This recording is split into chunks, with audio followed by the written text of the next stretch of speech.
তা ইমাম মাহদী আবার কখন আসবে? আমরা তো বুঝলাম ইমাম মাহদী আসবেন তারপরে দাজ্জাল, তারপরে ঈসা আলাইহিস সালাম, তারপরে খেলাফা, এই তো। তার ইমাম মাহদী আবার কখন?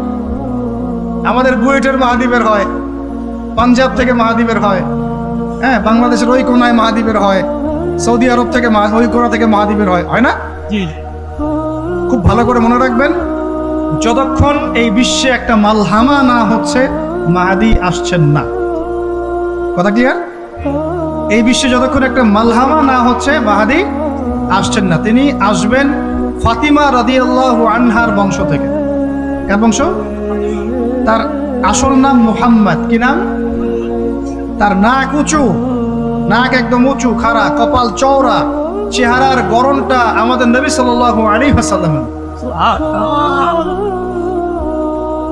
তার বাবার নাম হবে আব্দুল্লাহ, তার মায়ের নাম হবে আমিনা। তিনি দায়িত্ব নিতে চাইবেন না, তিনি দায়িত্ব নিতে চাইবেন না। তিনি দায়িত্ব না নেওয়ার জন্য মদিনা থেকে পালিয়ে মক্কায় চলে আসবেন। ভয়ে আমাকে দায়িত্ব দিও না, এই ভয়ে। ও তিনি আরবি ভাষায় কথা বলবেন, বাংলা ভাষায় না। এখনকার মাহাদিরা পাঞ্জাবি ভাষায়, বাংলা ভাষায় কথা বলে, ঠিক আছে? এবং এই কাবা ঘর যেটা আমরা তাওয়াফ করি, এখানে যে হাজারে আসওয়াদ আছে না, আর এই যে হাজারে আসওয়াদ আর মাকাম ইব্রাহিম, এই দুটো জায়গার মাঝামাঝি মানুষ তাকে চিনে ফেলবে, এই তো মাহদী।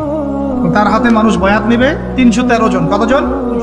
ওই তালুত বাহিনীতে 313, বদরও 313, এখানেও 313। এবার শুরু হবে আসল খেলা।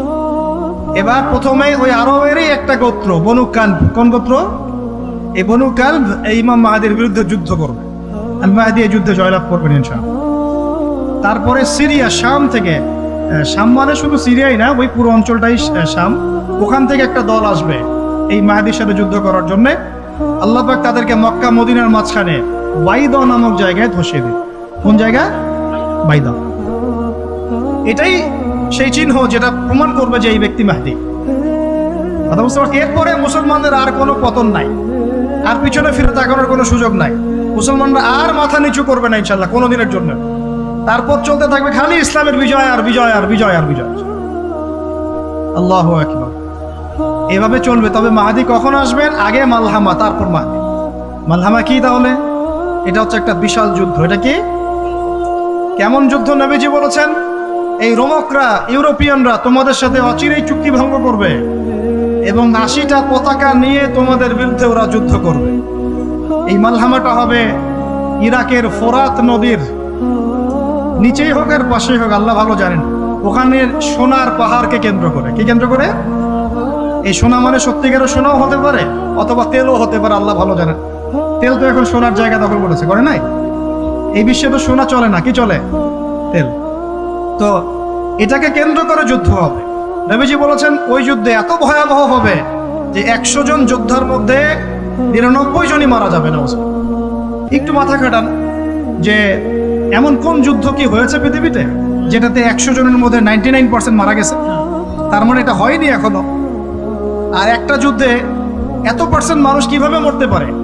যদি সেটা ঢাল তলোয়ারের যুদ্ধ হলে কি মরতে পারে?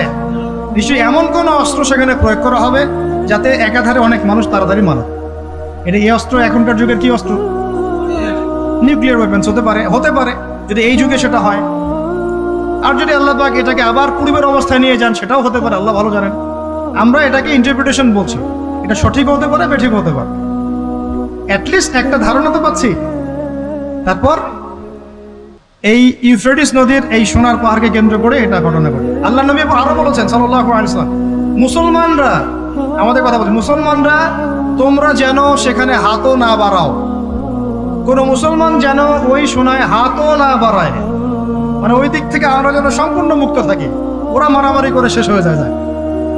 বিশ্বটা হয়তো সংক্ষিপ্ত হয়ে আসতে পারে যদি এরকম কোনো ম্যাসিভ নিউক্লিয়ার যুদ্ধ হয়ে যায়, যেটার আশঙ্কা অনেকেই করেন।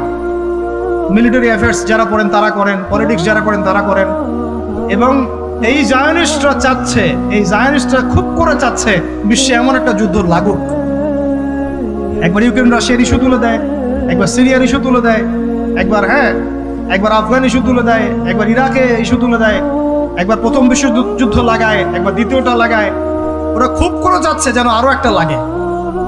এবার যদি লাগে তাহলে এটা কনভেনশনাল যুদ্ধ হবে না, এটা দেখবেন একটা নিউক্লিয়ার যুদ্ধ হয়ে গেছে। সেটা হয়ে গেলে ওয়ার্ল্ডের আয়তন আর এমন থাকবে কিনা আল্লাহ ভালো জানে।